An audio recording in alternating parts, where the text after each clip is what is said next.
Alors donc là, on va faire... Vous voulez qu'on fasse l'exercice 8 là, ou bien c'était vraiment dans la même veine que l'exercice 7 qu'on avait fait ensemble? Plutôt le 9? Ouais. Oui, le 9 je comptais le faire de toute façon. Mais le 8 c'était assez semblable.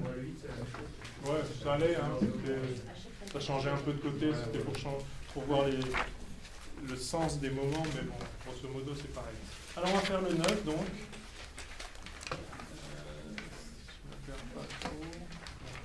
Perdu, c'est pas grave. Pardon? Et le vélo, oui, oui. Ah oui, vous avez réfléchi un peu au vélo? J'ai réfléchi, oui, mais trouver non. Trouver, non, oui.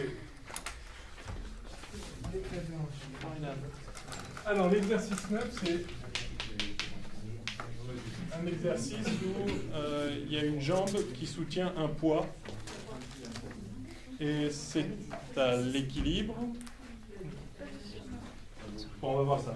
Alors, on modélise l'action du muscle extenseur de la jambe de la manière représentée sur le schéma suivant. Donc, vous avez un os, le fémur, un genou, qui s'est articulé, d'accord? Ensuite, le tibia et le péroné, j'en représente qu'un.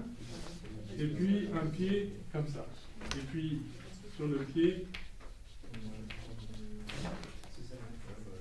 il y a une masse, alors une masse M'. Donc la partie inférieure de la jambe, qui va de A à B,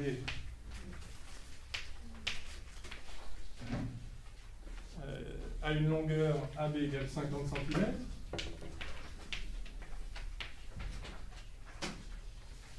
Et elle est mobile autour d'un axe passant par O, cet axe-là, par O-. Perpendiculaire au plan de la figure. La cuisse est supposée fixe, le fémur étant horizontal, comme indiqué. Le muscle fémoral, tirant au point A par contraction, permet de faire pivoter la partie inférieure de la jambe autour de haut. Donc, l'idée, c'est que vous avez un muscle ici, qui est attaché là, de l'autre côté, et qui, quand il se contracte, vient tirer sur cette... oui, exact, pardon. O, oui, O, c'est ça, excusez-moi, oui. A, c'est le point d'attache du muscle. C'est là qu'on tire. Merci. Ouais, c'est là qu'on tire, pardon. Ouais. Donc il y a un effet de levier. En fait, cet exercice va nous permettre de revoir les leviers. Alors, tirant au point par contraction permet de faire pivoter la partie inférieure de la jambe autour de haut. La distance entre O et A est 3 cm.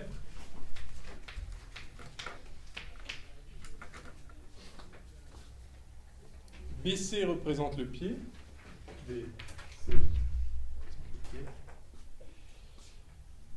Au milieu duquel est suspendue une masse M' égale 3 kg. On donne BC égale 24 cm. Bref, on donne tout. Et la masse totale de la jambe et du pied vaut 5 kg. Alors de la jambe, en fait, c'est la partie inférieure de la jambe seulement.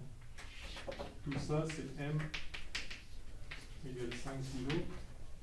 Puisque le fémur est supposé reposer...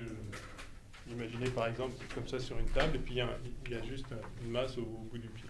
Donc, on ne va pas s'intéresser au poids de cette partie-là, me semble-t-il. G est le centre de gravité de l'ensemble ABC.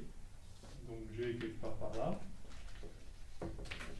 C'est pas au milieu du tibia, mais un petit peu décalé justement à cause de ça. Ouais. Centre de gravité. Et alors, il est supposé situé sur la droite AB à une distance AG égale 35 cm.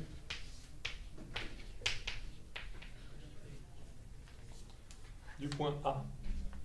Donnez l'expression de la force horizontale exercée en A par le muscle pour maintenir M' à l'équilibre. Effectuer l'application numérique. Donc c'est un exercice d'équilibre avec plusieurs forces. Et donc, on va écrire les conditions d'équilibre, somme des forces égale 0, somme des moments par rapport à n'importe quel point égale 0, n'importe quel point, i, quel que soit i. Mais ce qu'on a vu la dernière fois, je vous le rappelle, c'est que si la somme des forces est nulle, la somme des moments par rapport à n'importe quel point est identique. Il suffit de montrer que par rapport à un point quelconque, la somme des moments est nulle. Alors, on va représenter les forces. Il y a bien sûr le poids de la masse M', le poids de la jambe. Ah oui, pardon, en écrivant là comme ça, je réalise donc la masse de 5 kg, c'est poids non compris, hein, c'est juste la jambe. Donc là, alors on a vu hier ou avant-hier que on pouvait ramener l'ensemble des poids à une force qui s'applique au centre de masse qui est donc aussi le centre de gravité, mg donc, qui s'applique sur toute la jambe. Je vais représenter envers les parties concernées. Donc, ça c'est le poids de la masse qu'on cherche à maintenir, soulever. Et puis, oui, et donc, qu'est-ce qu'il y a d'autre comme force? Eh bien, il y a justement la force de tension ici. On est en train de tirer, je vais l'appeler T, par contraction, le muscle se contracte et vient faire basculer la partie inférieure de la jambe autour de la revue. Et on nous demande cette force-là. Bon, bah, c'est assez simple. Enfin, c'est à vous de me le dire. Bah, en fait, on a déjà tout dit, hein, il n'y a rien d'autre que ça à écrire. Alors, sauf, d'ailleurs, ça saute aux yeux, là. Là, tel que j'ai écrit ça comme ça, là, tel que je l'ai écrit là, la somme des forces ne peut pas être nulle, parce que si vous regardez sur cet axe-là, il y a une force par là, et il n'y a rien par là.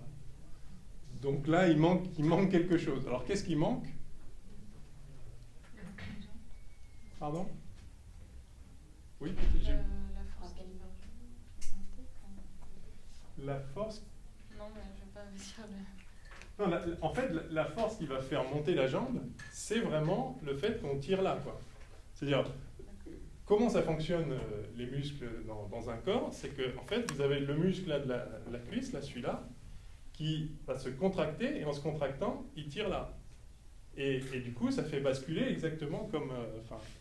vous voyez le truc, quoi. Si vous avez une barre, comme ça, en fait, vous avez une barre ici qui tourne autour de ce point-là, si vous tirez là, évidemment, elle bascule. Donc c'est vraiment comme ça que ça se passe.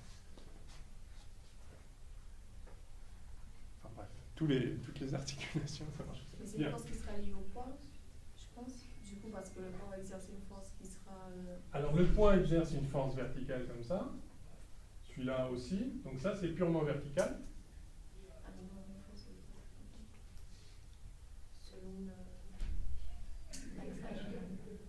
Selon l'axe AG, mais une force qui viendrait d'où alors? De la rotule. Ah, de la rotule. Et qui serait dirigée comme ça? Ah non, il faut qu'elle soit opposée à la force axiale. Oui, alors au bout du compte, enfin il faut qu'elle soit sur cet axe-là, elle doit être opposée. Mais en fait, donc c'est quoi cette force? Vous avez pressenti déjà un peu que ça venait de la rotule. C'est simplement la force de contact. Quand vous avez un corps qui tourne autour d'un axe, il y a forcément une force de liaison ici.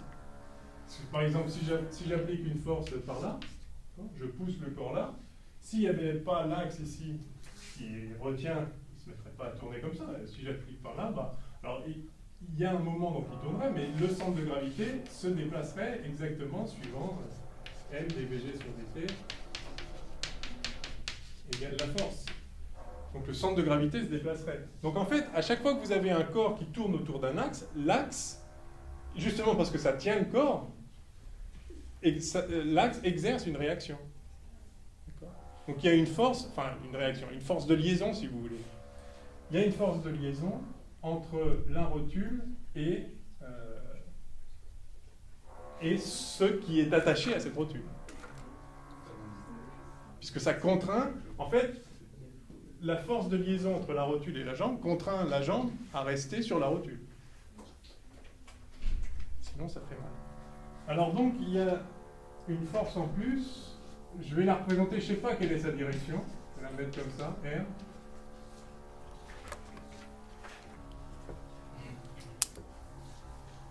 Mais comme toute force de liaison, force de contact, si vous voulez, elle s'adapte à la situation tant qu'elle peut. On a vu ça pour les forces de frottement. Tant que la force de frottement peut empêcher le mouvement, eh bien, elle prend la valeur exacte qui fait qu'il n'y a pas de mouvement. Après, il y a une valeur il y a une limite supérieure. Donc quand elle ne peut plus, eh ben, elle peut plus, et à ce moment-là, elle donne son maximum. C'est pareil pour quand vous avez un corps qui repose sur un support. Eh bien, la force de contact fait exactement ce qu'il faut pour que le corps ne rentre pas à travers le support. Ben là, c'est pareil. Il va y avoir une force à cette liaison qui va faire ce qu'il faut pour qu'effectivement la jambe reste attachée à cet axe. Ouais. La direction, elle est en fonction de l'équilibre. Oui, c'est ça. La direction, elle s'ajuste. Donc c'est-à-dire qu'on le met comme ça, mais on ne sait pas où il est. Voilà, je le mets là parce que je ne sais pas où le représenter, mais justement, cette réaction est telle que la somme des forces sera nulle et la somme des moments sera nulle. Alors on va voir si ça suffit pour déterminer mais effectivement, vous voyez, quand vous avez un corps comme ça qui repose sur une table horizontale, eh bien la réaction, la force de contact, elle est exactement opposée au poids comme ça. Maintenant, si vous avez un corps qui glisse sur un plan incliné, la réaction, elle est comment? Alors, s'il n'y a pas de force de frottement, c'est-à-dire de réaction, de force de contact tangentielle, eh bien, elle va être comme ça. Elle va s'ajuster, elle va valoir mg fois sinus de l'angle, comme on avait vu l'autre fois. La rotule est fixe. C'est ça. Tout ça, c'est fixe. Hein, ça, c'est dit que le fémur, tout ça, c'est fixe. Donc, on appelle ça une jambe, mais imaginez, voilà, vous avez une tige là qui est rigide, puis vous avez une autre qui peut basculer autour de celle-là. Et comment vous la faites basculer? Eh bien, en tirant là. C'est comme ça que fonctionne une jambe. Voilà. Donc, tout ça, c'est complètement rigide. Et juste, il y a une barre ici qui peut tourner autour d'un axe fixe. Donc, et elle tourne par l'action d'une force T. Donc, vous voyez, j'avais oublié la réaction. C'était presque une erreur pédagogique, c'était pas volontaire, mais ça se voit tout de suite. Il manquait, je ne pouvais pas équilibrer les forces s'il n'y avait pas une force avec une certaine composante horizontale. Alors du coup, cette composante horizontale, bah, on sait déjà ce qu'elle vaut. Elle vaut exactement ce qu'il faut pour contrebalancer le poids, la force de traction, parce qu'il n'y a pas d'autre force horizontale. Donc si on projette cette équation-là sur l'axe horizontal, on voit que R, je sais pas, je l'appelle X, on fait ça UX, c'est égal à la norme de T. Et la norme de T, c'est justement ce qu'on cherche.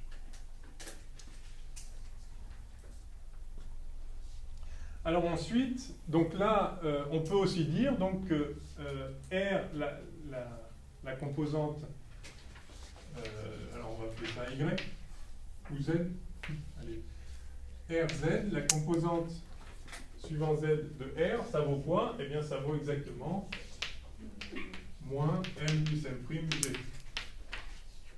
Ça s'oppose à tout au poids de la jambe et de la masse. D'accord? RZ, pardon. Moins, oui, pardon. Merci. Ça s'oppose, mais c'est eux qui sont dans le bas. Ok, ça c'est... Merci. Bien, alors, il n'y a rien d'autre à dire sur la somme des forces. Maintenant, il va falloir écrire que la somme des moments est nulle. Ouais. Je peux vous demander de dessiner le repère ou... Oui, là, Ok. Ah, d'accord. UX, UZ. Du coup, je ne comprends pas pourquoi il n'y a plus de moins. En fait, parce que c'est P plus P' qui vaut moins M plus M' G UZ. Et ensuite, on a R. On a R scalaire UZ qui est RZ qui vaut moins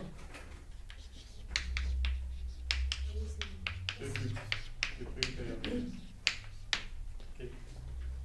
Oh, c'est dirigé vers le haut. Là, quand c'est simple comme ça, on peut raisonner en norme. Juste voir dans quelle direction c'est. Ok, donc on a caractérisé R, c'est pas ce qu'on demandait, mais au moins on sait qu'on a un bilan des forces qui tient la route. Parce que dans cette somme des moments, il faut prendre la somme des moments de toutes les forces. Évidemment. Y compris R. Alors là, il se trouve qu'on a caractérisé R. Si on n'avait pas caractérisé R, on peut quand même s'en sortir en fait, simplement en choisissant pour le point I ici, eh bien le point O. Parce que le moment de R par rapport à O, c'est 0. D'accord? Puisque une force qui passe par l'axe a un moment nul par rapport à cet axe. On peut voir encore en écrivant vraiment la définition du moment. Donc le moment au point O de la force R, c'est, alors on part de haut, on va jusqu'au point d'application et on fait vectoriel. Je vais le mettre comme ça, point d'application.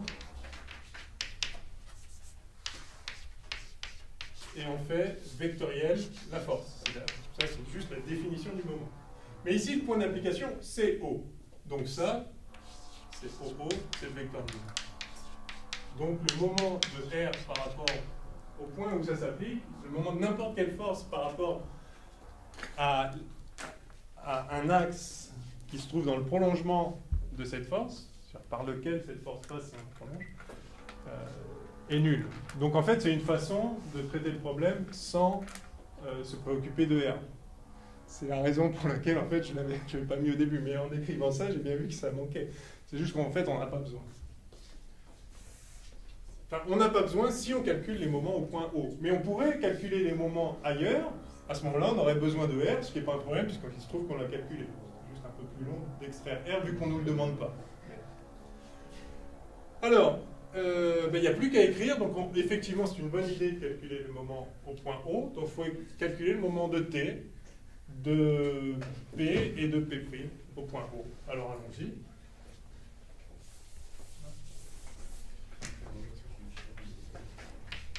On commence par quoi? T? Allez. Le moment de T au point O, donc par définition, c'est OT vectoriel T. A. OA, pardon. OA. Le point d'application. Vectoriel T. Sinon, donc on peut calculer le produit vectoriel. Hein. Sinon, on applique la technique habituelle pour calculer les moments. Le moment, c'est la force fois la distance à l'axe, fois le bras de levier.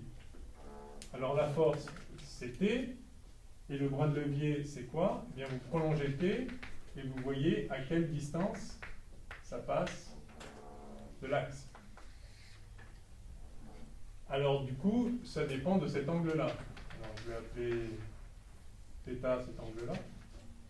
On nous donne l'angle là? Ah bah oui, on nous le donne. Ah voilà, voilà. 30 degrés, bien. Bon, je l'appelle θ pour l'instant, on va faire les choses de façon analytique. Donc, que vaut le moment de T au point O? Donc, ça va valoir en norme T fois cette distance-là, c'est-à-dire OA, alors si l'angle θ est là, θ est là aussi, donc OA fois cos θ, pardon. D'accord? Donc vous ici vous avez 3 cm, enfin, vous avez OA, et vous voulez en fait cette distance-là, et vous trouvez que c'est donc OA fois cos θ.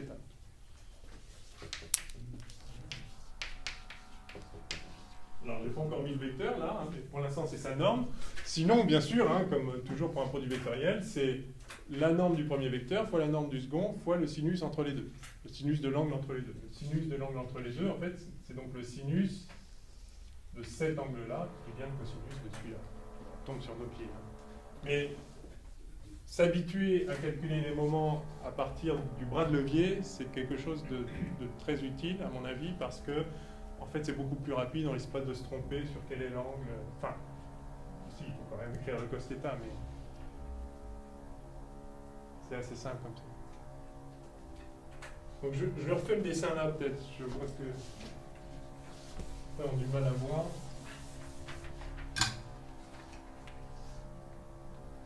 Donc vous avez une force par là, T.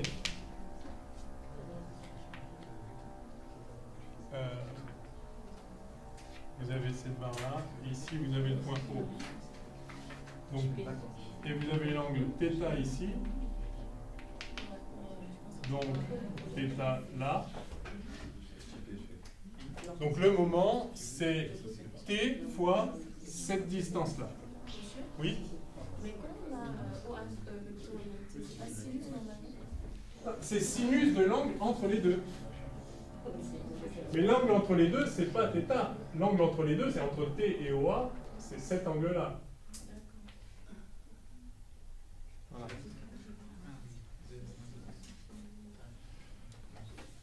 Mais vraiment, je vous encourage à penser les moments en termes de force et de bras de levier.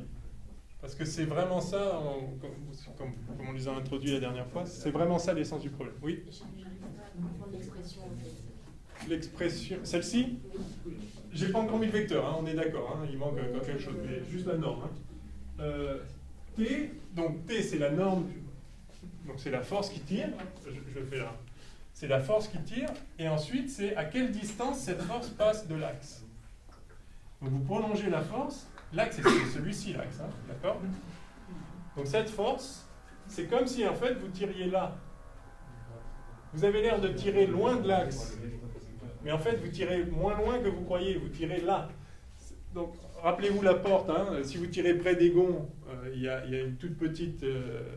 il y a un moment faible. Si vous tirez loin des gonds, il y a un grand moment. Donc là, imaginez que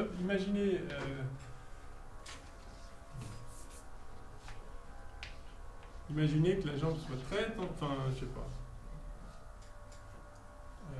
Imaginez, voilà, vous ayez un truc comme ça et vous tirez par là. Vous allez dire, oh, je tire très loin de l'axe, c'est très efficace. Non, parce que vous ne tirez pas dans la bonne direction. En fait, vous tirez toujours à la même distance de l'axe.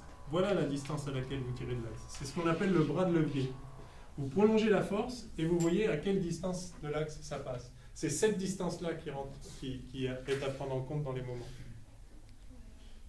Parce que c'est effectivement cette longueur-là que j'avais appelée R perpendiculaire, je crois, quand j'ai fait le petit rappel avant-hier. Cette distance-là, c'est effectivement, si j'ai O et A, c'est, là j'appelle ça alpha, R perpendiculaire ici, c'est OA sinus alpha. Et ensuite vous avez la force. Donc le moment, c'est la force fois ça, fois le sinus de l'angle entre les deux. Mais donc, il faut réaliser une fois pour toutes, je dirais, que la norme de l'un fois la norme de l'autre fois le sinus entre les deux, c'est égal à la norme de l'un fois la distance perpendiculaire. Ça s'appelle le bras de levier. Plus le bras de levier est grand, plus le moment est grand. Hein, c'est le principe du levier. Hein. Donnez-moi un levier assez grand, je pourrais soulever le monde. Et un point d'appui. Hein, on reviendra là-dessus. Ça a l'air magique, mais ça ne l'est pas. Si vous avez ici un éléphant, je ne me risque pas à représenter un éléphant, mais vous pouvez poser une puce là, elle va équilibrer l'éléphant si le bras de levier est suffisamment grand.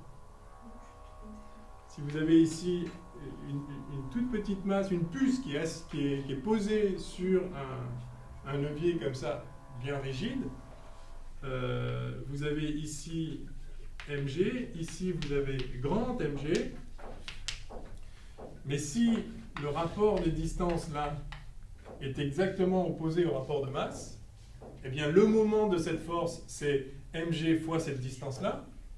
Et le moment de cette force, c'est grand mg fois cette distance-là, dans l'autre sens, celle-là fait tourner par là, celle-là fait tourner par là. La somme des moments sera nulle, donc vous serez à l'équilibre, dès lors que cette distance fois m égale cette distance fois grand m. Donc une puce peut équilibrer un éléphant sans aucun problème. Alors sans aucun problème, il faut une barre assez rigide, parce qu'il n'est pas exclu que la barre casse. Et attention, bien sûr, ici, vous allez avoir une force de réaction. Cet axe-là, il va faire une réaction qui vaut combien? Très exactement, petit m plus grand mg. Donc il faut déjà que votre système tienne un éléphant. Mais si ça tient un éléphant, vous pouvez poser une puce très loin. Combien très loin? Combien le rapport des masses. Eh bien, elle va équilibrer l'éléphant. Ça marche tous les jours. Hein. Et on s'en sert aussi tous les jours quand vous avez des presses hydrauliques ou on fera des exemples comme ça.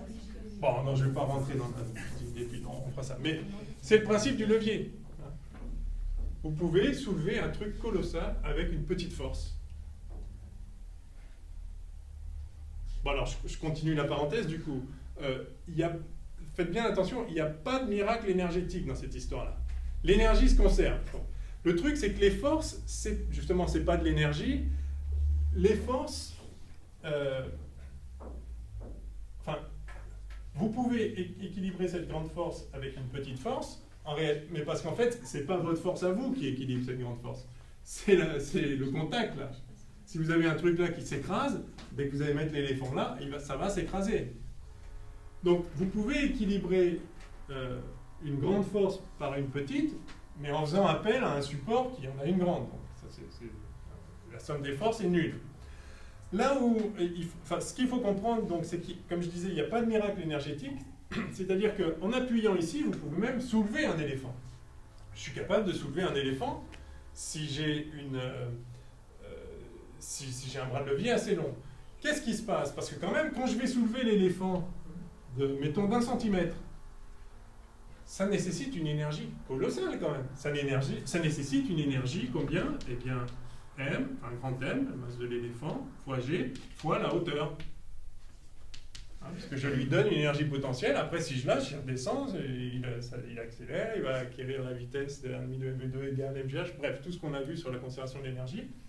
Donc, comment est-il possible que je communique à l'éléphant une énergie si grande en appliquant une toute petite force? C'est que simplement, la force, ce n'est pas l'énergie. L'énergie, c'est la force fois le déplacement, c'est le travail. Or, pour faire monter d'1 centimètre ici l'éléphant, il va falloir que j'appuie là sur une bien plus grande distance à cause du bras de levier. C'est-à-dire que c'est comme ça, si vous vous rappelez qu'on a introduit d'ailleurs les moments, en calculant justement l'énergie, en disant que l'énergie appliquée ici est la même que là. Si je fais basculer d'un angle delta θ, ici ça monte de h égale delta θ fois cette longueur-là que j'appelle petit l. Mais ici, le déplacement, ça va être, pour le même angle delta θ, le déplacement ici, ça va être, alors je vais l'appeler grand H du coup, grand H égale delta θ fois grand L, cette distance-là.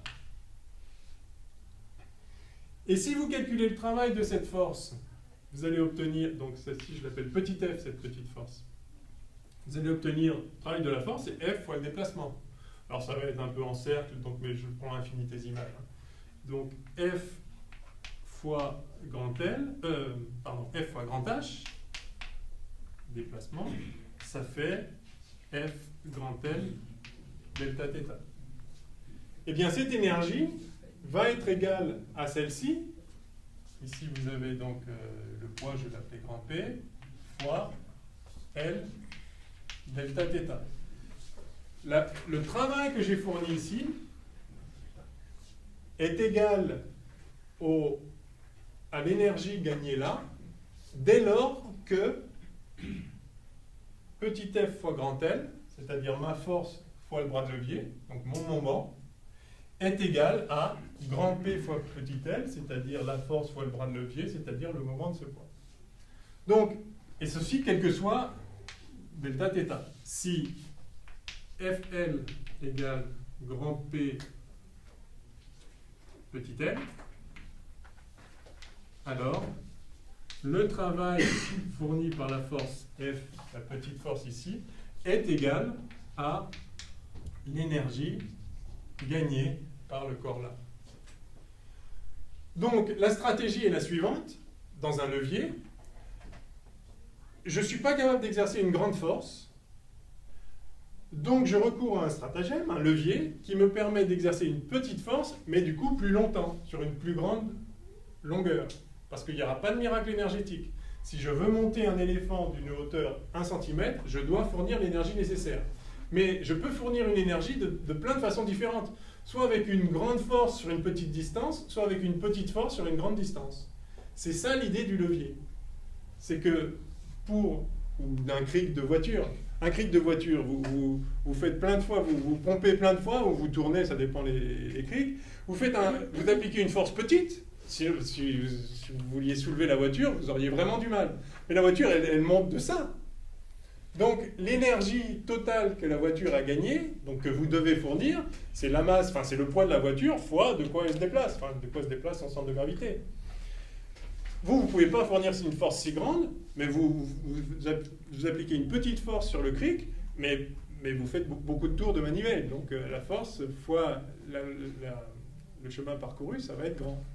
Ça retourne au vélo du coup un peu ce système-là. Parce que c'est Enfin sur les Oui. pédales, mais... Oui, c'est ça.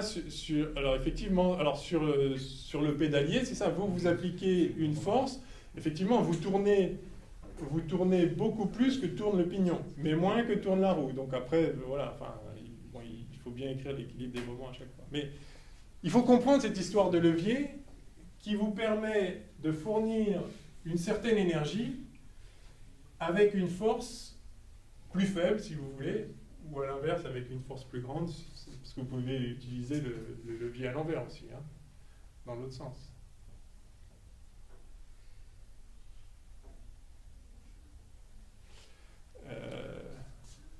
Bon, du coup, je continue sur les leviers. Un casse-noix, c'est le même principe. Comment ça marche un casse-noix? Je vais essayer de représenter un casse-noix. Non, ça c'est pas facile. Ou une pince, hein. Une pince ou un casse-noix, c'est pareil. Tout ça, c'est des leviers. Vous avez un truc comme ça, là, avec un espèce de machin. Et en gros, vous faites ça pour casser un truc qui est là. Ou pour couper un fil. Enfin, bref, que ce soit une pince ou un casse-noix, c'est pareil. C'est quoi l'idée? C'est que vous allez appliquer une force ici, d'accord? Et ça va transmettre une force là. À l'équilibre, vous avez l'équilibre des moments, donc la somme des moments est nulle. Si ce bras-là vaut grand L, ce bras de levier là, ça c'est le moment de cette force par rapport à cet axe, c'est la force fois la distance à l'axe.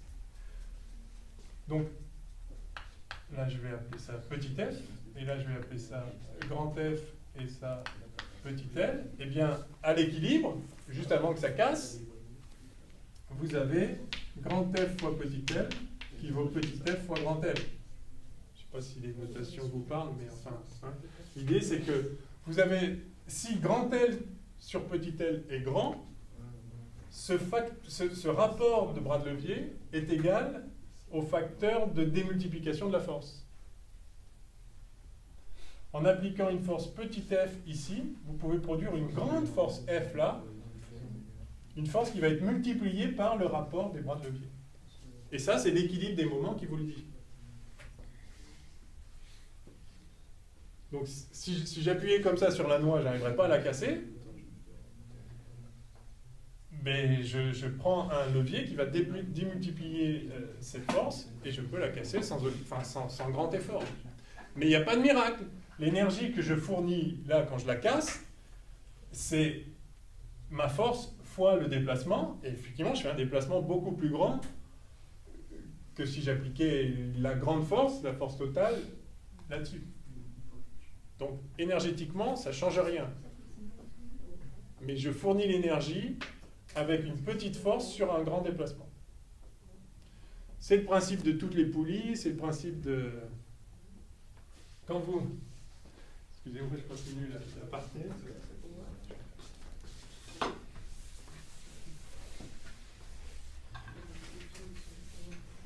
On m'a montré une fois dans Tintin, il paraît qu'il y a un truc assez délirant. Il y a beaucoup de choses fausses dans les naïfs. Je sais plus ce que c'est. Vous connaissez ce truc? Il y a Tintin qui essaye de lever un gros poids en se servant d'une poulie. Et donc il tire comme ça, là. Je sais pas si c'est Tintin ou quelqu'un d'autre. Mais en tirant, c'est pas parce que vous mettez une poulie que ça va devenir facile de lever un corps massif. Si ce corps est plus massif que vous, avec la poulie, vous n'arriverez jamais à le soulever. Parce que quand vous allez tirer sur la corde, c'est vous qui allez monter. Si vous avez un corps ici qui fait une masse mg et que vous tirez avec la force que vous voulez d'ailleurs, mais que vous qui tirez sur la corde, j'ai dit une masse mg, je voulais dire poids mg, enfin masse grand M. Si vous avez une masse petit m inférieure à grand M, jamais vous allez faire décoller ce corps. Il faut le comprendre ça. Parce que si vous tirez avec une force T, il y a effectivement une force, donc la force corde non massive, enfin on a discuté ça l'autre fois, ça va tirer ici avec la même force T. Si vous voulez faire décoller cette masse, il faut que T soit plus grand que mg. Mais on a la troisième loi de Newton qui nous dit que si vous exercez sur un corps une force T, le corps exerce sur vous la force moins T. Donc si vous tirez vers le bas ici avec la force T, attention, la corde tire sur vous avec la force T vers le haut. Vous tirez vers le bas, la force vous tire vers le haut. Cette force qui vous tire vers le haut, vous voulez qu'elle soit plus grande que mg. Et si elle est plus grande que mg, elle est plus grande que petit mg. Donc cette force qui vous tire vers le haut est plus grande que votre propre poids. Donc vous montez. D'accord? Ça, il faut vraiment comprendre ce truc-là. Si j'ai une corde reliée à une poulie et à un truc qui est plus lourd que moi, je peux tirer aussi fort que je veux, c'est moi qui vais monter. Parce que si je tire avec une force T, la corde va tirer sur moi avec une force T. Si cette force est plus grande que mon poids, eh bien, le bilan des forces sur moi est vers le haut, je vais monter. Donc ça ne marche pas. Par contre, on sait tous qu'on a déjà tous utilisé ou vu utiliser des palans comme ça, où on est capable effectivement de soulever 2 tonnes, juste en tirant comme ça, sur une corde. Comment ça marche? C'est qu'en fait, vous n'avez pas juste une poulie, vous en avez plusieurs. Vous avez par exemple ça. Enfin, je sais pas, ça fait... Voilà, typiquement ça fait ça. D'accord?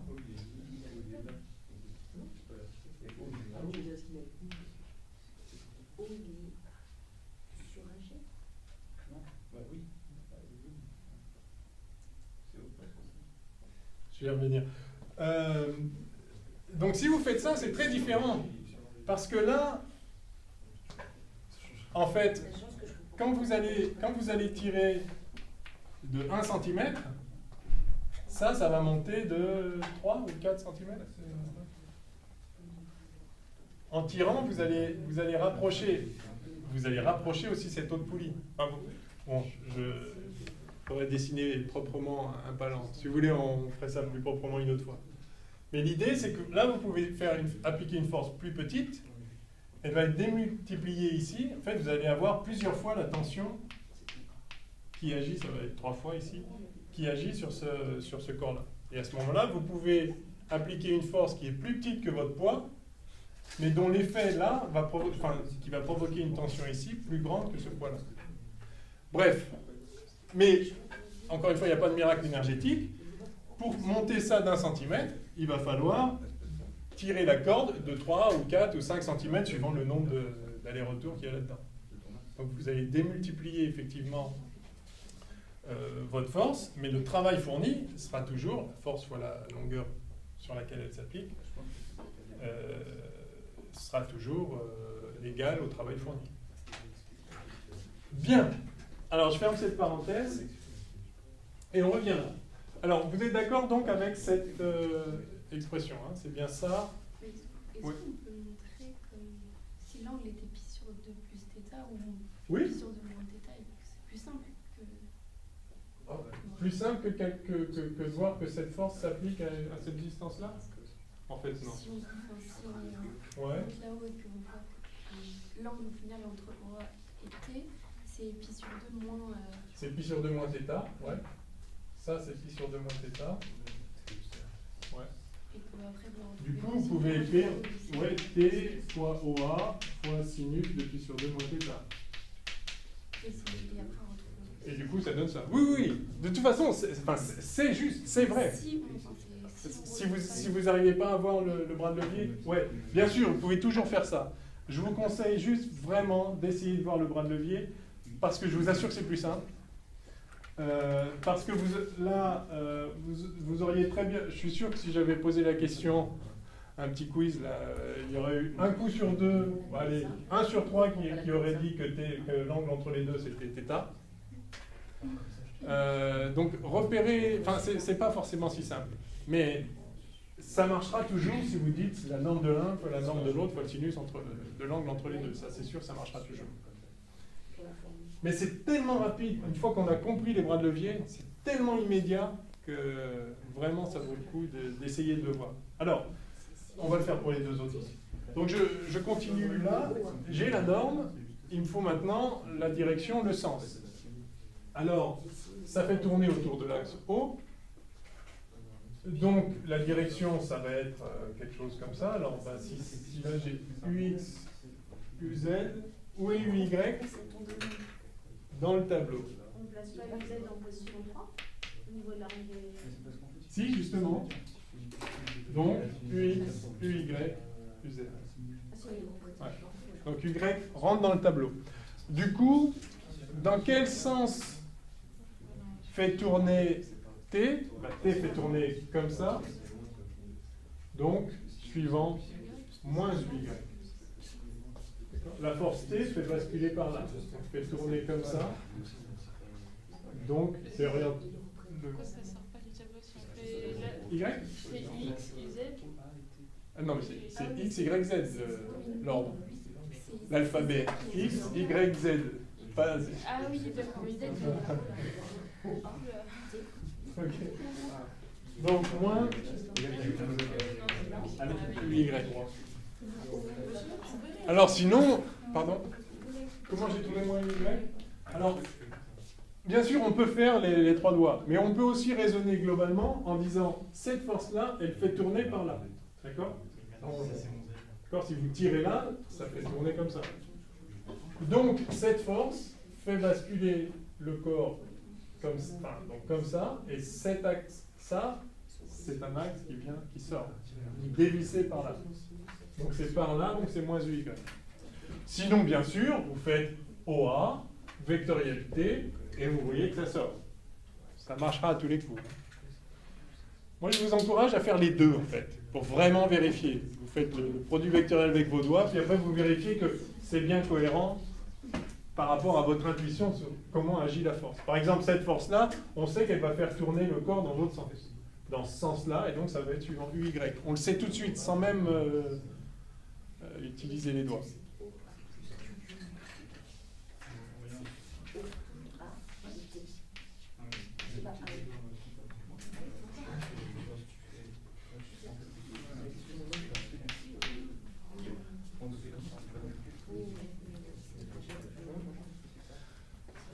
Alors, deuxième application. Le moment du poids de la jambe.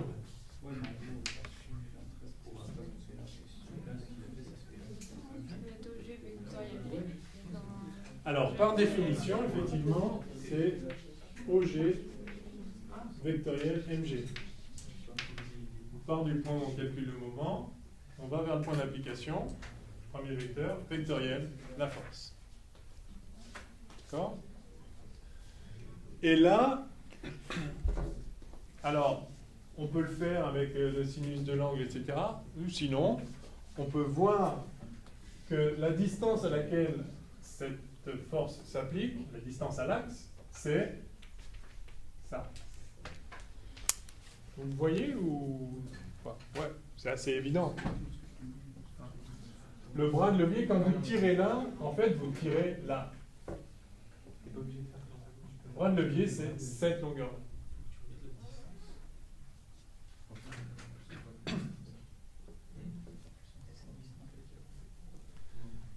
Une fois qu'on l'a vu, je vous assure que c'est plus simple comme ça. Maintenant, voilà, tout fonctionne. Hein. Mais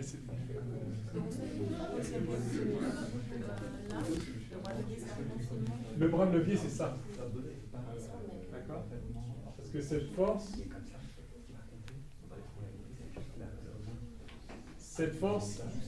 ne tire pas à cette distance-là de l'axe, mais à celle-là.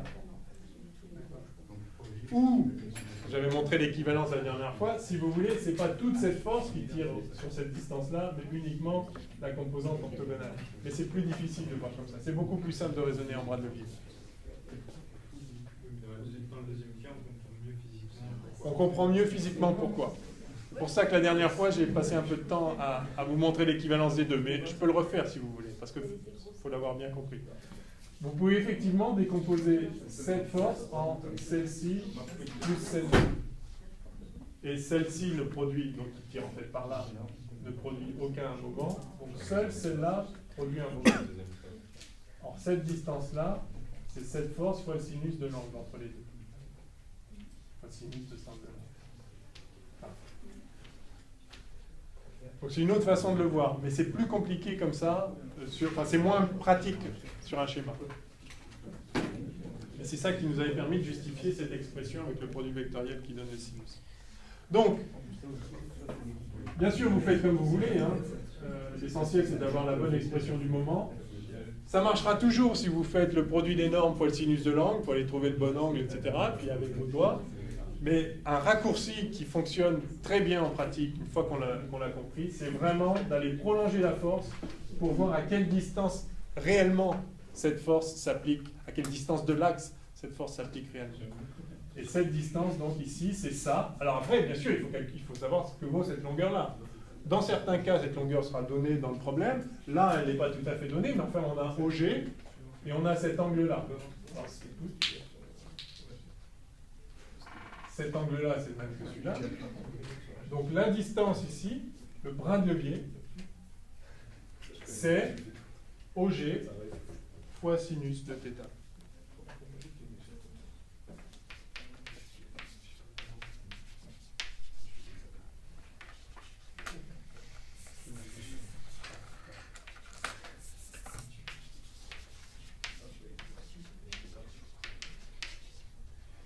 Et maintenant, quel est le sens de la rotation?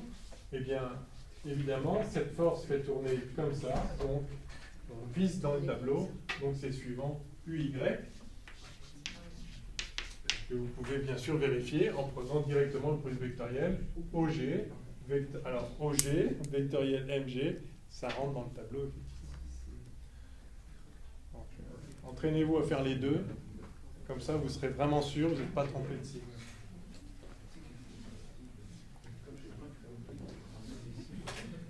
Et il nous reste le troisième.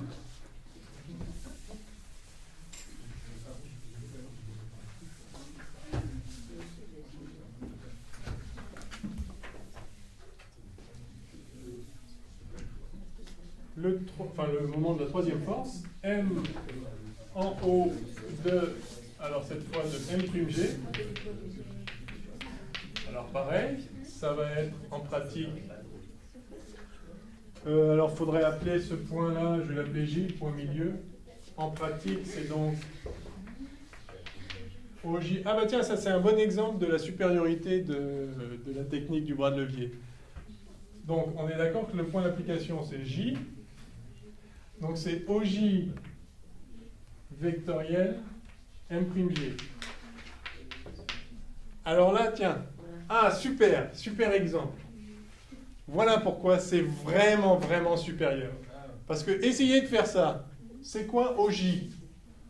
Bah, OJ, je connais OG, je connais OB, je connais BC, mais ça, alors là, évidemment, ça se calcule, hein, cette longueur-là. Hein. Mais vous faites 2 fois Pythagore, là, donc il y a des racines un peu partout, c'est pas joli joli. On sait pas combien il est de poids. Bah si, le G, on dit qu'il est au milieu de BC. Oui, il est au milieu. Ouais, mais vraiment au milieu ou... Ah, non, c'est dit au milieu, c'est au milieu. Ah oui, mais justement, ah oui, oui, oui, je vois ce que vous voulez dire. C'est encore, merci, c'est encore un argument supplémentaire. Effectivement, on ne sait pas. Si, si, très très bien. Oui, effectivement, c'est peut-être plus bas, en fait. OJ, on ne sait pas exactement où il est. On dit que c'est attaché au milieu, mais c'est là, là, là. Le truc, c'est que ça n'a strictement aucune incidence sur le moment. Supposons donc, pour l'instant, pour simplifier, que c'est là, au milieu de cette barre-là. Donc, il va falloir calculer OJ. Déjà, il y a moyen de se tromper 2 fois hein, dans le Pythagore, là. Et puis après, c'est pas tout. Il vous faut l'angle entre OJ et M'G. C'est-à-dire, il faut calculer l'angle entre cette droite-là, qui est une droite qui est... Là, il y a θ. Et là, il y a combien, là? Ah, c'est faisable, hein. Je dis pas que c'est pas faisable. Mais vous allez vous tromper encore 3 fois. Donc 2 fois là et 3 fois là. 5 erreurs déjà, oui. Mais si on décompose vectoriellement, on obtient OB plus BJ, et OB c'est... Oui, d'accord. Donc vous allez calculer plusieurs produits vectoriels. Oui, oui, oui. Non, mais... C'est direct en fait. OB, quand on cherche à avoir le levier. Oui, ça revient exactement faire le bras de levier. Mais d'accord. Donc vous proposez de faire OB vectoriel M'G plus BJ vectoriel M'G, c'est ça? Très bien. Non, non, mais très bien, si vous voulez. Et puis Bah, du coup, l'angle qu'il y a entre... Quand on veut de toute façon avoir un produit vectoriel qui soit non nul, il faut nécessairement que les composantes soient orthogonales entre elles. Donc, non. Enfin, S'il y a un angle qui est pas nul, le produit vectoriel sera non nul. Ce que je veux dire, c'est qu'une fois décomposé pour OB, quand on décompose OB en 2 vecteurs qui sont collinéaires au... Ouais, donc en fait, après, vous allez projeter ça là en H. Et là, c'est direct. On obtient un OB sinus θ. Donc vous allez avoir OJ vectoriel M'G. Bah, c'est ça le bras de levier. C'est HJ. C'est exactement ça le levier. Voilà. Mais c'est exactement ça. L'idée, c'est ça. C'est qu'en fait... Donc, pardon, je reviens après. Donc je continue. Donc on est d'accord que OJ, bonjour, et puis l'angle entre OJ et le poids, bonjour. Le bras de levier, c'est totalement trivial. Vous faites la force fois à quelle distance ça passe de l'axe. Quelle distance ça passe de l'axe? Ben voilà, ça, c'est-à-dire ça, comme vous voulez. Donc c'est ce HJ là. D'accord? Cette distance-là, c'est ça le bras de levier.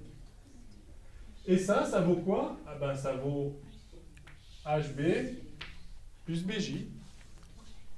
Alors HB, eh bien c'est OB fois sinus de l'angle.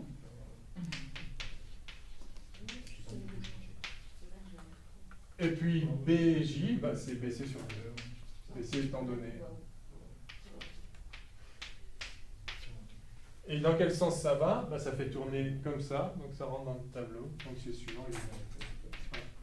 Bah, je vous mets au défi d'avoir une méthode qui est plus rapide que ça. Ce que vous proposez, c'est-à-dire de dire que en fait OJ c'est OH plus HJ, c'est la même chose, on est d'accord. La partie OH ne donne rien, puisque c'est dans la même direction que le poids, et donc ne compte que la partie orthogonale. Bah, c'est ça le bras de levier, c'est la partie orthogonale à la force du rayon vecteur, du rayon qui va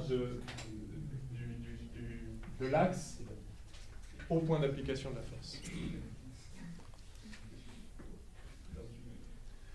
J'avais jamais réalisé à quel point c'était, dans un cas comme ça, c'était juste totalement... enfin, ça tuait complètement une méthode qui voudrait être... qui voudrait en rester au produit vectoriel, produit des normes fois sinus de l'angle. Parce qu'il y a des fois, cet angle n'est pas défini. Et par ailleurs, effectivement, l'énoncé, sinon, est incomplet. Parce qu'on n'a pas dit à quel niveau ça s'appliquait. On a juste dit au milieu de BC. Bon, enfin, on pourrait donc dire que ça suggère là. Mais en fait, même si c'était en dessous ou au-dessus, n'importe où sur cette ligne, ça donnera exactement la même chose. Et ça, il faut l'avoir réalisé. Pourquoi ça donne la même chose? Parce que c'est la même distance à l'axe, en fait. C'est le même bras de levier. Vous avez une question? Ah, c'est bon pour tout le monde? Si on considère que c'est une ficelle qui relie le pied ou le masque. Ouais, en réalité, c'est en bas. Non, mais la force, du coup, ça serait, si on considère que le fil n'a pas de masse. Ouais, ah, d'accord. La force serait la même. Enfin, oui, la force est la même, bien sûr. À ce moment-là, elle s'appliquerait bien au milieu du pied. Ok? Bon, bah, il ne reste plus qu'à recoller les morceaux. On a simplement la somme des moments qui doit être nulle.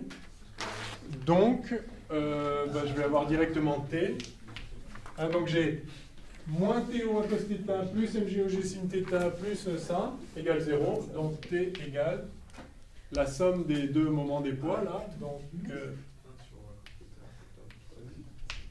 M'G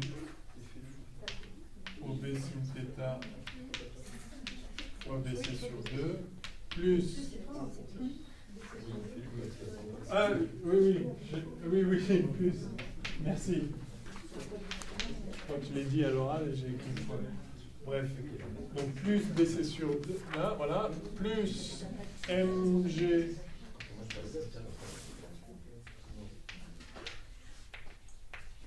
OG sin θ,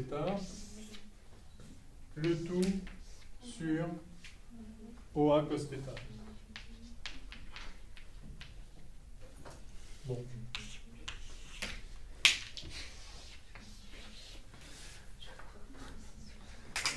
On va... Bon, ça ne simplifie pas tellement, on va pas forcément aller plus loin. Toutes ces grandeurs-là sont données dans l'énoncé. Hein. Θ, c'est 60 ou 30. OG est donné. OB n'est pas donné, mais enfin on donne AB et on donne OA, donc enfin bref, tout ça on l'a, pas la peine, aucune difficulté. Okay.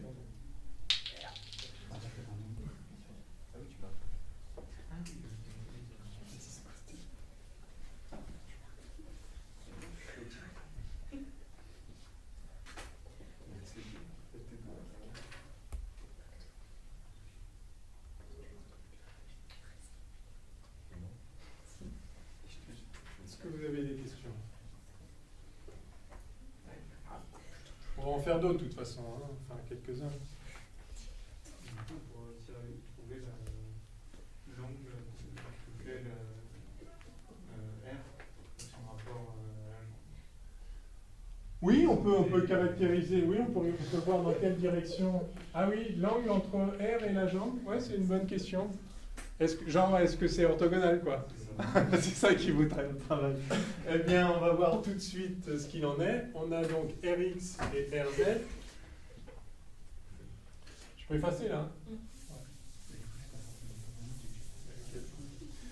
Tiens, comment vous allez déterminer... Voilà, c'est une bonne question. Quel est l'angle entre la force de contact, de liaison, et la jambe?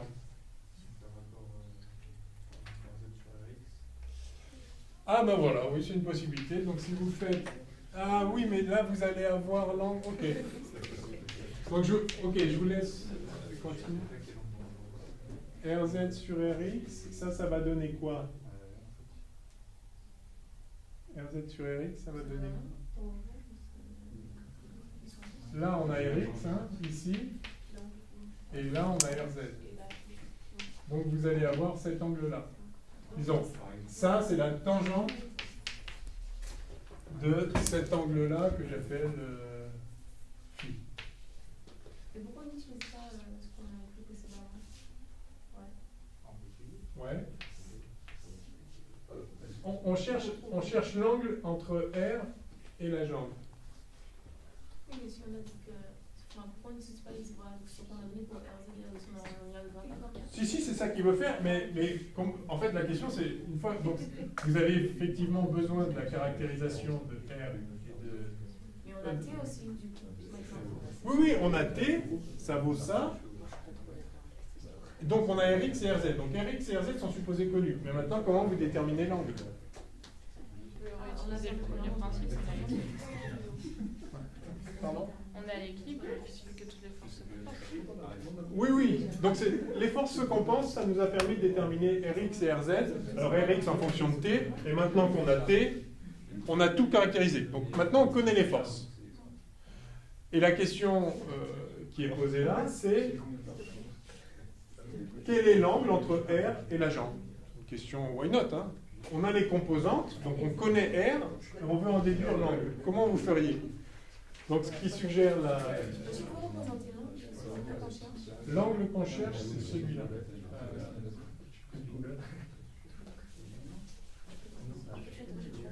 L'angle qu'on cherche, c'est celui-là. Comment on va l'appeler? Alpha, phi et θ sont déjà pris. Eta. L'angle θ.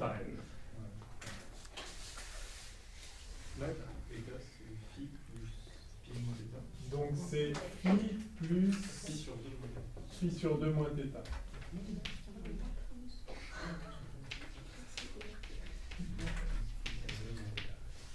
Et phi, c'est l'arc tangente de Rz sur R.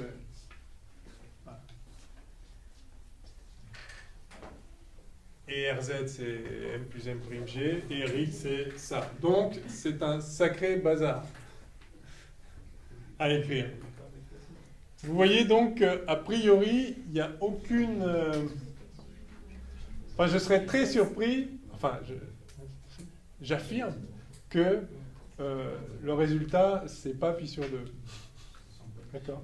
Il n'y a aucune chance que ce truc-là fasse toujours, quel que soit OB, quel que soit M, quel que soit M', quelles que soient les valeurs, soit toujours pi sur 2, c'est juste totalement exclu. Mais en fait, il n'y a aucune raison. Hein. La réaction, juste, elle s'ajuste pour faire ce qu'il faut. C'est-à-dire pour assurer l'équilibre. Et le jour... Alors, il y a des contraintes. Et les contraintes, c'est que il y a des résistances des matériaux. C'est sûr, si vous mettez 20 000 tonnes ici, et puis que là, vous continuez à tenir rigidement, à un moment, il y a quelque chose qui va casser. Hein. Mais bon, le problème ne fait pas intervenir la résistance des matériaux. Donc, dans ce cas-là, R, elle peut être ce qu'elle veut. Et bien donc, elle s'ajuste. La somme des forces et la somme des moments sur la OK? Bon, il y a une autre façon, je vous le dis, j'en profite. Il y a une autre façon pour obtenir des angles entre deux vecteurs quelconques. Si vous avez un vecteur U et un vecteur V, comment déterminer l'angle entre U et V? Parce que bon, là, vous avez proposé une technique un peu... enfin, on avait Rx et Rz, du coup, vous en déduisez l'angle par rapport à l'horizontale, mais c'est pas celui que vous voulez, vous voulez l'angle par rapport à un autre truc. Supposez que cet autre truc il soit donné aussi par ces coordonnées, donc vous allez avoir vous allez faire deux fois les angles par rapport à l'horizontale, puis après voir dans quel sens ils sont pour voir s'il faut les additionner ou les soustraire, enfin ça peut être compliqué. De manière générale, vous avez deux vecteurs, vous voulez connaître leur angle. Comment vous faites? Ben oui, le produit scalaire. Vous faites U scalaire V et vous divisez par la norme des deux, la norme des deux c'est Pythagore, hein. Enfin, la norme de chacun. Enfin. Et ça, c'est le cos de l'angle. Donc vous faites arc cos de ça. Et vous avez l'angle que vous cherchez. Ou bien, vous faites le produit vectoriel. La norme de U vectoriel V sur la norme de U fois la norme de V, eh bien c'est le sinus de l'angle.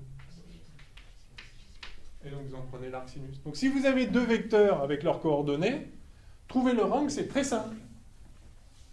Parce que trouver les normes, c'est très simple. Racine de x2 plus y2 plus z2, si c'est à 3 dimensions. Si c'est à 2 dimensions, c'est encore plus simple. Donc vous avez les normes. Le produit scalaire, c'est trivial. Hein. premier fois premier, plus deuxième fois deuxième. Hein. Et puis, produit vectoriel, il faut faire les produits en point, mais non, ça se fait aussi. Hein. Enfin, c'est le plus simple, a priori, comme ça. Mais... Oui, ouais. 142, vous l'avez calculé? Donc en fait, c'est plutôt comme ça? Ouais. Ouais. Ben, en fait, plus les masses vont être grandes, plus l'angle va être... On va voir. Ok, rien. Faudrait voir. Mais a priori. Ouais. Je dirais.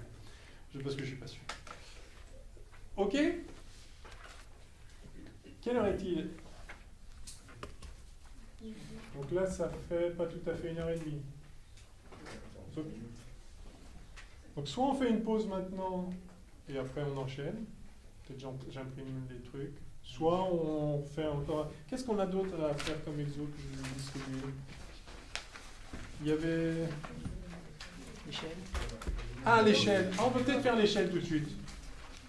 Ouais. Allez, on fait l'échelle. Alors moi, je la trouve pas, mon échelle.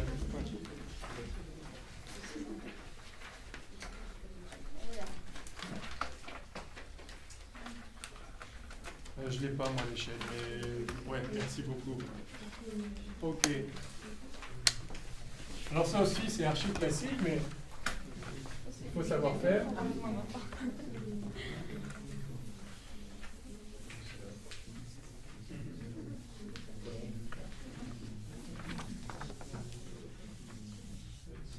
Un dernier commentaire sur ces histoires de muscles. La stratégie de la biologie pour mettre en mouvement des corps, elle est opposée, c'est l'inverse de la stratégie du levier, du casse-noix, ou ce que vous voulez.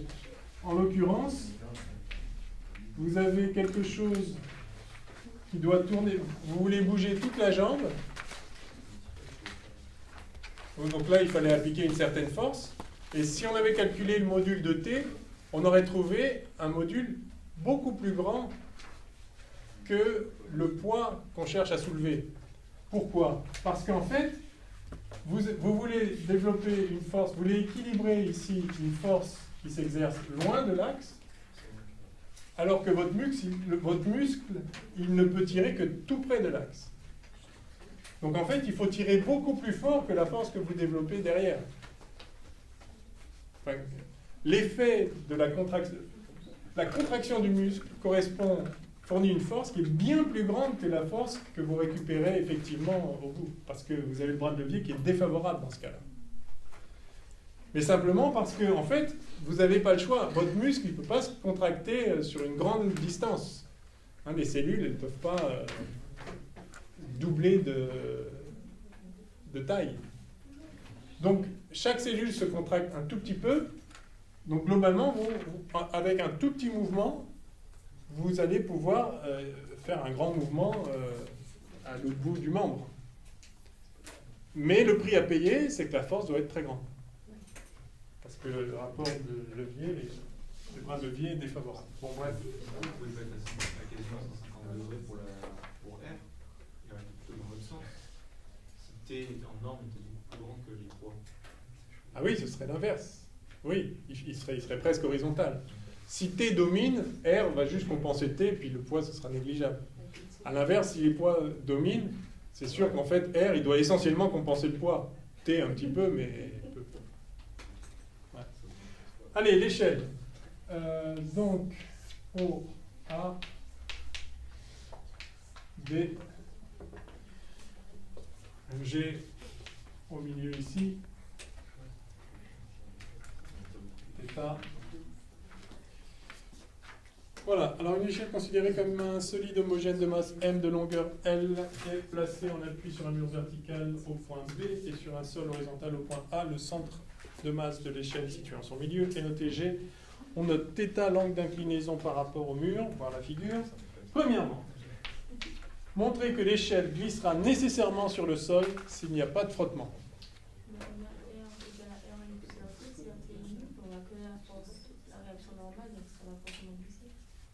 Absolument. Alors, sauf qu'il faut que vous me disiez où sont les lettres que vous avez, je crois, C'est la devinées. réaction normale au plan. Ici, là. Parce qu'en fait, il y a deux contacts. Par rapport à B. Alors, en B, alors, donc, il y a deux forces de contact, une là, et puis le poids. Donc, je vais déjà mettre le poids, ça c'est facile. MG, ok. Il y a deux forces de contact. La force en B. Alors, Si j'ai Rn qui est vers. donc Rn va être comme ça, nécessairement. RT, quelque part, mais s'il n'y a pas de frottement, il n'y a pas de RT. Ouais, c'est nul. C'est nul. Et ici, vous avez Rn qui est comme ça, et RT d'un côté ou de l'autre. Gauche ou droite, on ne sait pas encore, mais s'il n'y a pas de frottement, il n'y a pas de RT. Par conséquent, sans frottement, voilà les seules forces qui s'exercent. Donc vous avez raison, il est impossible que cette échelle ne glisse pas, parce que la somme des forces ne peut pas être nulle. Parce que ce Rn-là ne peut être compensé par rien. D'accord? Alors, sauf, il reste un petit truc à montrer, sauf si Rn pouvait être nul. Après tout, si Rn était nul, qu'est-ce qui se passerait? Hein? Il n'y aura pas de mur s'il n'y a pas. Ah, si, vous pouvez avoir quelque chose qui est en contact. Vous pouvez avoir deux corps en contact l'un avec l'autre sans qu'ils s'exercent une force entre eux. Cette force pourrait être nulle. Par exemple, ce tableau posé sur ce mur. Est-ce que vous croyez qu'il y a une force de réaction du mur sur ce tableau? Non, mais là on précise que l'échelle elle est en appui sur le mur. Oui. Oui. Si elle est en appui, c'est qu'elle est. Enfin, c'est que c'est Oui, mais Sauf si elle est. Mais montrez-moi qu'elle est en appui. Parce que pourquoi ce tableau n'exerce aucune force sur le mur? Enfin, s'ils sont bien verticaux. Ouais. Là, la table exerce une force là-dessus.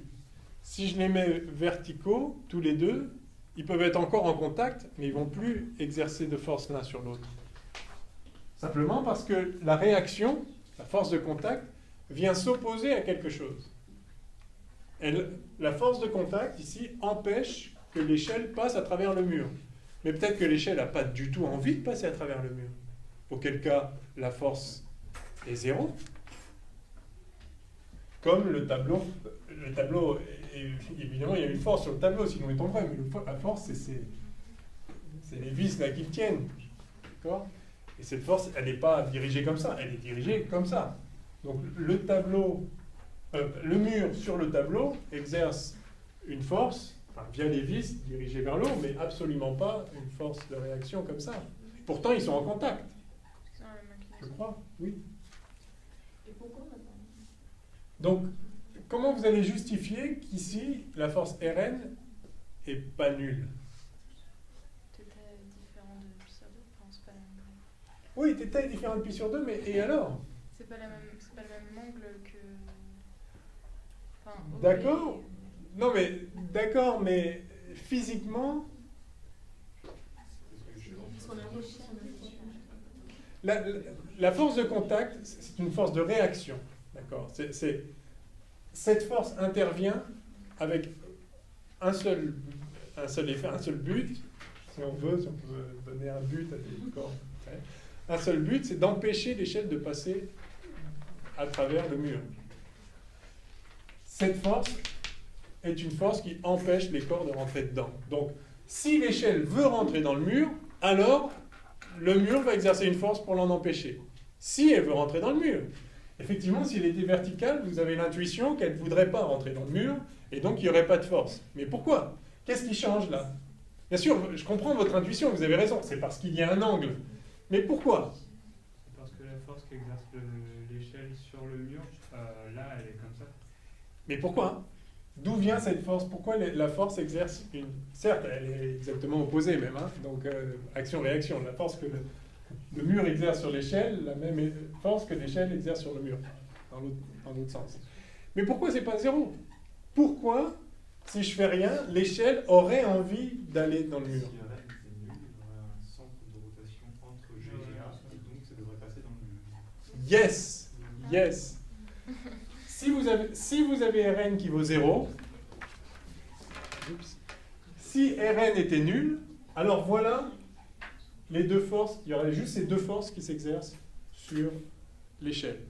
Ces deux forces produiraient un couple, ferait tourner, par exemple autour de ce point-là, ça fait tourner par là et ça par là. Si vous calculez le moment de ces deux forces par rapport à n'importe quel point, ça ne va pas être nul. Ça va vouloir faire tourner le corps dans quel sens? Comme ça. Ça pousse par là, ça pousse par là. Vous savez très bien ce qui se passe. Vous avez une tige comme ça que vous poussez comme ça, elle veut tourner comme ça. Mais si elle tourne comme ça, voilà. Et c'est à ça que le mur réagit. Le mur ne veut pas que l'échelle bascule. Parce que si elle bascule, elle rentre là-dedans. Ou alors elle ne rentre pas là-dedans, mais pour ne pas rentrer là-dedans tout en basculant, il faut qu'elle fasse ça. Mais pour que son centre de masse, du coup, son centre de masse va se déplacer vers la droite, pour ça, il faut qu'il y ait une force qui le pousse vers la droite. C'est précisément celle-là. Donc, quelle que soit la façon dont vous considérez le problème, si Rn était nul, il y aurait une rotation de l'échelle, et du coup, l'échelle voudrait rentrer dans le mur, et ça, le mur ne veut pas le laisser faire, et donc, il apparaît une force de réaction qui va pousser dans l'autre sens. Que vaut cette force de réaction? Ce qu'il faut pour que le problème... ce qu'il faut pour que... si c'est à l'équilibre, on ait l'équilibre, ou sinon, eh bien, bon, on verra, il faut écrire le théorème du moment cinétique. On pourra, tiens, c'était pas prévu, mais on pourra, à la fin de la séance d'aujourd'hui, calculer, par exemple, le mouvement de cette échelle qui va glisser s'il n'y a pas de frottement. Enfin, on verra. Si on a le temps, mais c'est pas sûr. Enfin, bref. Donc, nécessairement, si on veut qu'il y ait un équilibre, il va falloir une force quelque part qui vienne compenser ce Rn-là. Donc, il faut une force qui vienne par là. Et ça va être précisément la réaction tangentielle ici, c'est-à-dire le frottement de l'échelle au niveau du sol. Et on sait déjà que ça va être dans ce sens-là. L'autre façon de le voir intuitivement, c'est que s'il n'y avait pas de frottement, effectivement, l'échelle glisserait par là. Et donc, le frottement s'oppose au mouvement. Donc, pour ne pas glisser par là, il faut une force par là. D'où la force. Mais vous voyez que c'est de toute façon la condition sine qua non pour équilibrer la réaction normale ici. Alors, je crois que il y a des frottements que sur le sol, non? Ou pas? Dans les deux cas. Ah, il y a les deux cas, oui, c'est ça. Alors, donc, il faut nécessairement des frottements. D'accord, c'est bon. Deuxièmement, on note état le coefficient de frottement entre l'échelle et le sol. Le frottement entre l'échelle et le mur étant négligeable. Supposé négligeable. Donc, état, c'est le coefficient de frottement ici. Calculer l'angle maximal θ max pour lequel un équilibre est possible. Intéressant.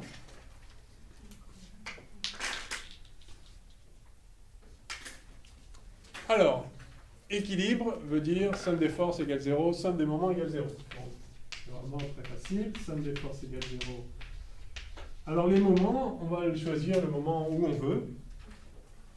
Vous suggérez quoi? Bon, on verra. Le somme des moments, je le mets par rapport à un point i quelconque, et de toute façon, ce sera vrai par rapport à tous les points, puisque la somme des forces est nulle. Alors on va déjà écrire que la somme des forces est nulle. On a donc Rn en norme qui vaut grand mg, d'accord? Verticalement, il faut que la force vers le haut équilibre la force vers le bas. Et ensuite, horizontalement, il faut que la force vers la droite équilibre la force vers la gauche. Pardon, Rn, ah oui, il y a deux Rn là.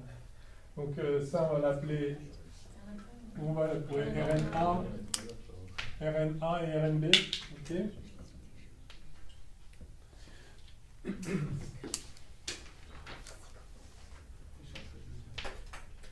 Donc Donc Rna égale mg et Rnb égale RTA, du coup je vais l'appeler RTA aussi, tout à l'heure on aura un RTB. Donc ça, c'est déjà une première relation. Les réactions s'ajustent tant qu'elles peuvent. Alors on sait déjà que RTA ne peut pas être n'importe quoi. RTA sera limité au maximum à eta fois RNA, par définition du coefficient de frottement. D'accord ?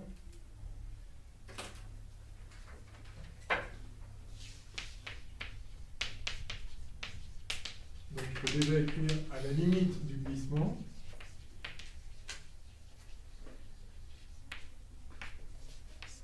RTA sera tout juste égal à eta RNA, et RNA c'est mg, donc RTA sera tout juste égal à eta mg. Ok ?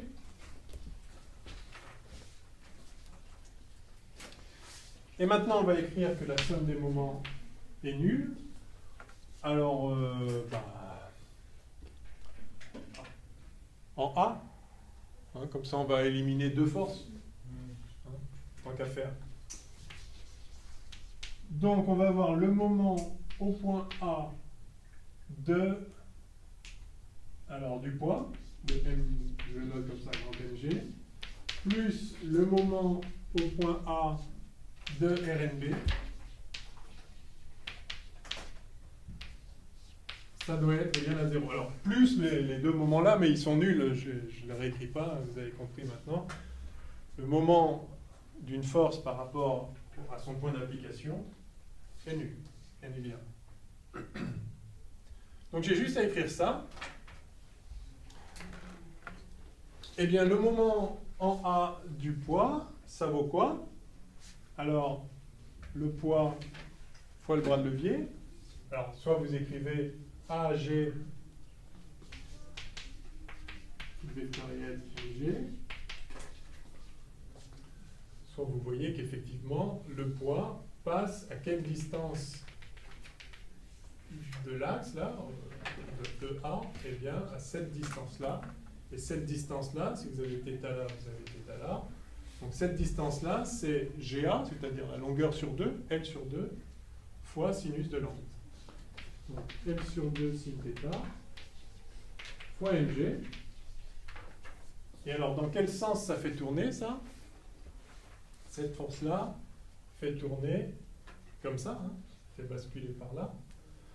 Donc, ça sort du tableau. Alors, je vais appeler U delta l'axe qui sort du tableau. C'est quoi Par convention. Pardon? L, c'est la longueur la longueur totale. Donc, ça, c'est L sur 2. Donc, la longueur ici, c'est L sur 2 sin θ.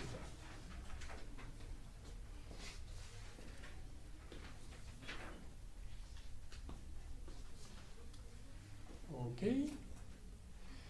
Il nous reste le moment de la force Rnb. Alors, quel est le bras de levier pour la force Rnb? Je prolonge Rnb et je vois à quelle distance minimale elle passe de l'axe. Je vois que c'est cette distance-là. Donc, le bras de levier, c'est ça. Ça, c'est-à-dire L cos θ. Ok? Donc ça, il faut vraiment arriver à faire ces gymnastiques-là de façon assez simple. Bon, il faut s'habituer, quoi. Voilà. Il faut juste s'entraîner un peu, quoi. Alors, on a dit L cos θ, Rnb. Et c'est Rnb. Alors, c'est souvent quel axe? Eh bien, cette force fait tourner dans ce sens-là autour de A. Et donc, c'est suivant, moins delta. C'est pas très surprenant qu'elle soit de signe opposé, puisqu'on veut que la somme des moments soit nulle. Donc, il faut bien que ça se compense. Mais enfin, on le vérifie ici. Alors sinon, bien sûr, vous pouvez prendre vos doigts et faire AB vectoriel RNB, et vous voyez que ça rentre dans le tableau, bien sûr. Ça, c'est AB vectoriel RNB. De même que AG vectoriel MG, ça sortait du tableau. Ça marche. Voilà. Et donc, on a ici, alors c'est intéressant, on a cet équilibre des moments nous permet de déterminer RNB. RNB vaut donc, en fait, donc ça ne dépend pas de L, vous voyez. Hein? On ne veut pas RNB, mais en fait, RNB, on l'a, puisque RNB, c'est RTA. Donc on l'a, et du coup, ce qu'on veut, c'est θ. Donc, ok, c'est pour écrire RNB, mais c'est pareil, on peut le réinjecter là, enfin, dans un sens ou dans l'autre. Ok. Donc, on se place, donc, tant que les forces peuvent s'ajuster, eh bien, on a l'équilibre, tout va bien. Les forces de contact, de réaction. Mais, comme je disais, il y a une limite à ce que peuvent fournir les forces de contact, c'est ça la limite. Donc on nous demande l'angle maximal au-delà duquel ça va basculer, donc c'est l'angle limite, donc c'est le moment où, en fait c'est la situation où le contact entre l'échelle et le sol fournit ou demande le frottement maximal, donc demande ce frottement-là, donc du coup RTA vaut ça, si RTA vaut ça, RNB vaut ça aussi, puisque RNB égale RTA, par équilibre ici des forces suivant l'axe horizontal.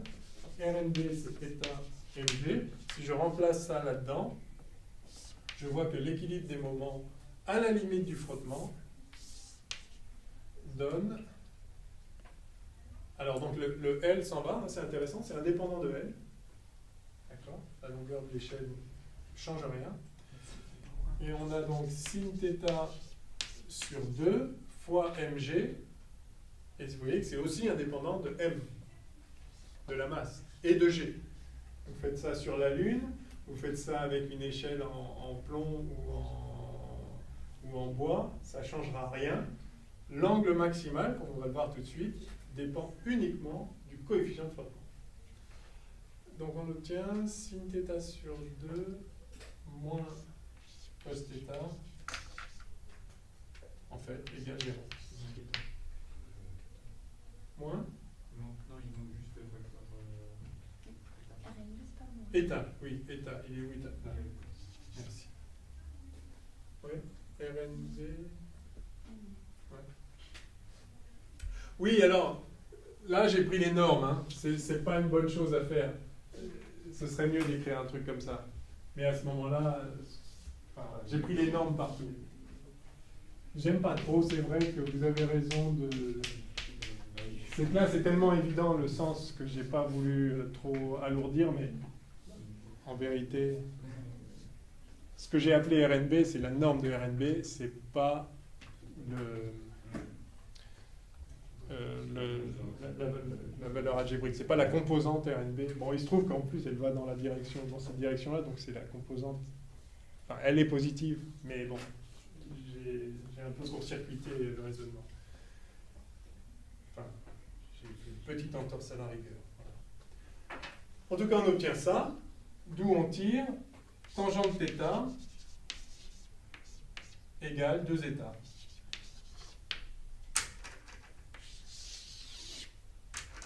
Pardon, je peux me rappeler d'un 3.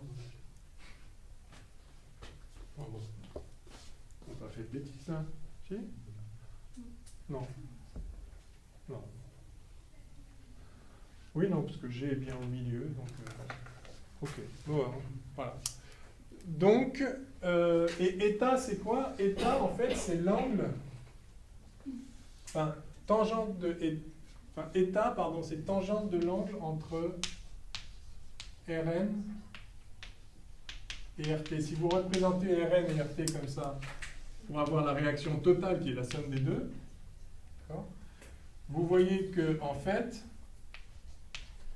RT sur Rn, ou pardon, Rn sur RT, c'est la tangente de cet angle-là.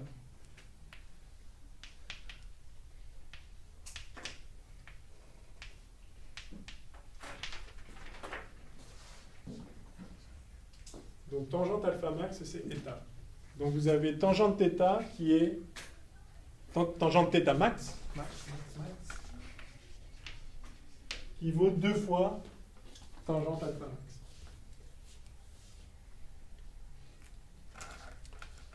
Bref, enfin voilà.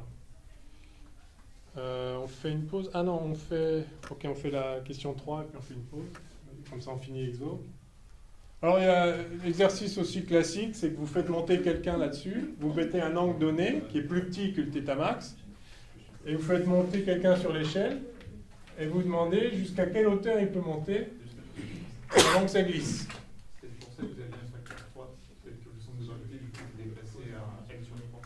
Ouais, mais oui, sûrement. Enfin, je sais pas, mais des fois j'ai des trucs dans la tête, faut pas trop chercher. Ok, donc cette fois-ci, on rajoute une force de frottement avec le même coefficient de frottement ici. Donc on va juste rajouter une force, là, qui va être RTB. Alors dans quel sens va être RTB? Vers le haut. Parce que si ça glissait, ça glisserait vers le bas. Donc la force de frottement qui s'oppose au mouvement qu'il y aurait s'il n'était pas là, va s'opposer au glissement vers le bas, donc va tirer vers le haut. Donc RTB va être comme ça. On pourrait le laisser libre en n'écrivant justement pas les normes, mais les valeurs algébriques, et voir qu'à la fin, RTB va être positif. Mais enfin, comme c'est évident, puis c'est bien de travailler son sens physique, je le mets directement vers le haut, et on va donc écrire... alors, on va écrire la somme des forces égale 0, la somme des moments égale 0, tout pareil. Qu'est-ce que ça change? Alors, somme des forces égale 0, ça veut dire cette fois que, en fait, RNA va être aidé par RTB pour compenser le poids. Alors, je le refais là. Donc, finalement, l'équilibre des forces dit que RNA plus RTB, donc je vais écrire directement, égale grand MG. Encore une fois, ce sont les normes parce qu'on connaît les directions. Donc je fais la petite impasse d'écrire les valeurs algébriques en projetant sur un axe proprement. On connaît la direction de chacune de ces forces, donc il n'y a pas d'ambiguïté. RNA égale MG moins RTB. Vous voyez ce qui se passe, hein, c'est que cette force-là va aider un petit peu à retenir l'échelle. Tout à l'heure, il y avait juste RNA, donc RNA était égal au poids de l'échelle. Dans l'autre sens, mais c'était le poids. Là, comme il y a un frottement, il y a cette force-là qui retient aussi un petit peu l'échelle. Donc RNA va pouvoir être plus petite. Oui. Je ne vois juste pas comment on compense du coup RNB. Alors RNB, ben, pareil, c'est toujours compensé par RTA. Mais justement, non, sur la troisième question, on dit que les frottements au sol sont négligeables.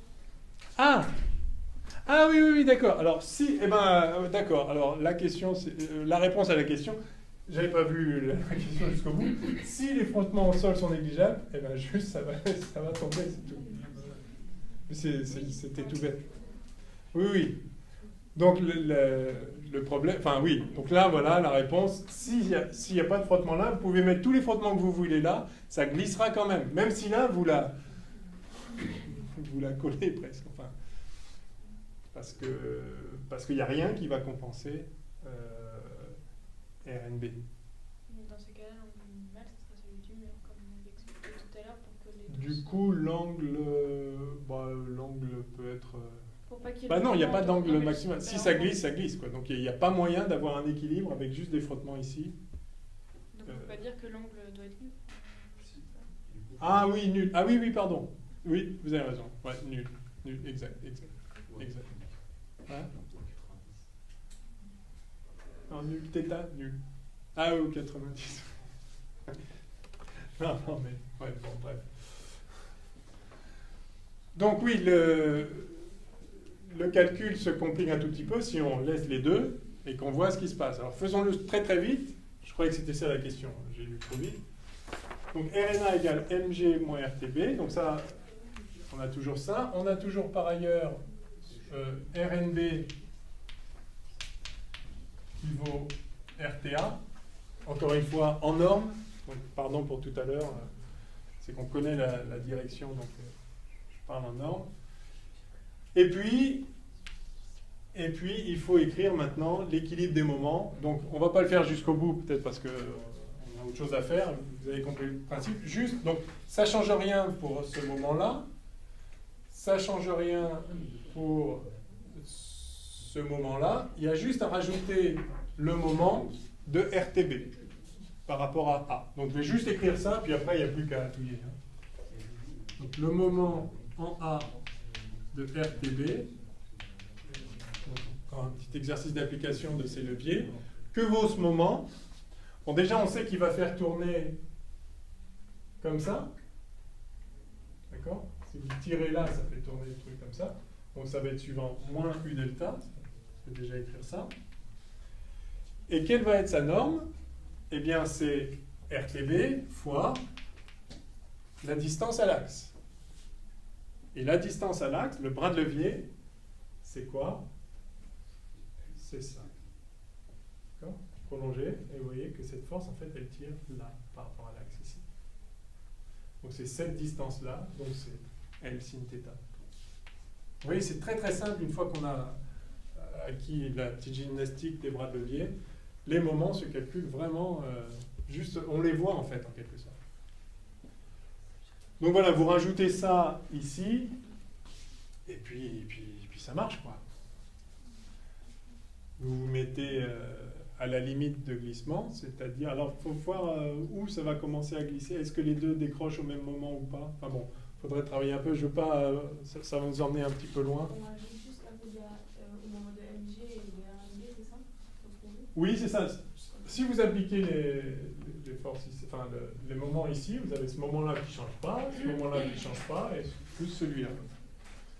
Et vous écrivez que la somme est nulle. Alors vous pourriez aussi décider de calculer les moments en ce point-là, auquel cas vous auriez le moment de G, de MG, le moment de celui-là et de celui-là. Vu qu'on a déjà les deux premiers, il suffit juste de rajouter ça. Et puis...